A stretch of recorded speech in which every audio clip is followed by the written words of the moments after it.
कुछ लोग भारत में रहकर भारत का खाते हैं, लेकिन बात भारत विरोधी करते हैं। कुछ पार्टियां भी ऐसी ही हैं जिन्होंने अपने वोट बैंक की खातिर भारत में रहने वाले नागरिकों के हक को रोहिंग्या और बांग्लादेशियों की झोली में डाल दिया। जी हाँ, आज हम बात करेंगे उस मिनी बांग्लादेश की जिसे वोट बैंक की खातिर बंगाल की धरती पर पाला पोसा जा रहा था। लेकिन बीजेपी सरकार और पश्चिम बंगाल के नए सीएम शुभेंदु अधिकारी ने साफ कह दिया है कि देश की सुरक्षा के साथ खिलवाड़ अब और बर्दाश्त नहीं होगा।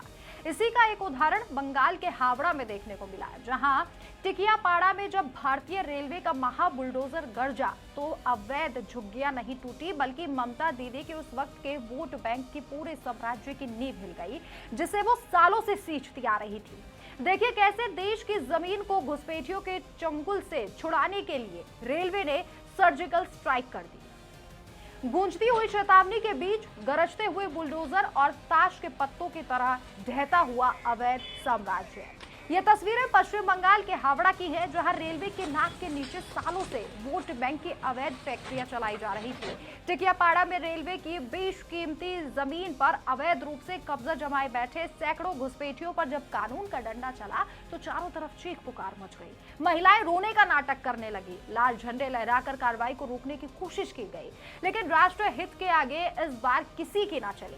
रेलवे ट्रैक के किनारे बना ये अवैध डेरा देश की सुरक्षा और रेल यात्रा के लिए एक टाइम बम बन चुका था, जिसे केंद्र सरकार के आदेश पर डिफ्यूज कर दिया गया। एक यूजर ने इस पूरी कार्रवाई का वीडियो शेयर करते हुए लिखा है, पश्चिम बंगाल के हावड़ा जिले से खबर आ रही है कि आज भारतीय रेलवे ने टिकियापाड़ा में अतिक्रमण हटाने का अभियान चलाया, जहां रेलवे की जमीन पर झुग्गियां बनी हुई थी। सैकड़ों झुग्गियों को हटाया गया है। राजनीति के रंग भी कितने अजीब होते हैं। ये वही ममता बनर्जी हैं जो कभी संसद में घुसपैठ के खिलाफ पेपर फेंक कर रोई थी, लेकिन कुर्सी के लालच में उन्होंने पूरे बंगाल को घुसपैठियों के लिए सेफ हाउस बना दिया था।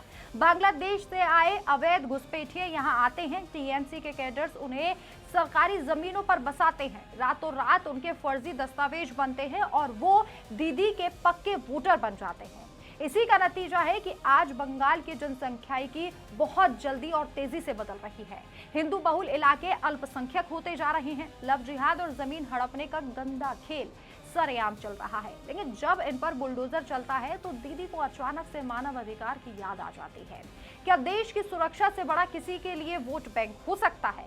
वीडियो में दिखने वाले आंसू भले ही कुछ लोगों को भावुक कर दे, लेकिन इस कड़वी सच्चाई को नहीं छुपाया जा सकता कि ये घुसपैठिए हमारे देश के संसाधनों पर दीमक की तरह लगे हैं। टिकियापाड़ा का ये एक्शन तो बस झांकी है, असली सफाई अभी बाकी है। ममता दीदी को अब ये समझ लेना चाहिए कि बंगाल मिनी बांग्लादेश नहीं बनेगा। देश की जनता जाग चुकी है और वो अपनी संस्कृति, अपनी जमीन और अपने भविष्य को इस तुष्टीकरण की राजनीति की भेंट नहीं चढ़ने देगी। हावड़ा में चला ये बुलडोजर इस बात का सबूत है कि जब इरादे मजबूत हो तो कोई भी सिंडिकेट या वोट बैंक आड़े नहीं आ सकता। बंगाल को बचाना है तो घुसपैठियों को खदेड़ना ही होगा, जैसा कि शुभेंदु अधिकारी कह चुके हैं। टिकियापाड़ा साफ हुआ है, कल पूरा बंगाल भी साफ होगा और अब जवाबदेही से भागने का वक्त ममता बनर्जी के लिए समाप्त हो चुका है। इस मुहिम पर आपकी क्या राय है, कमेंट करके जरूर बताएं। देश और राज्य की हर तीखी और सच्ची खबरों के लिए हमें सब्सक्राइब करना बिल्कुल ना भूलें। नमस्कार।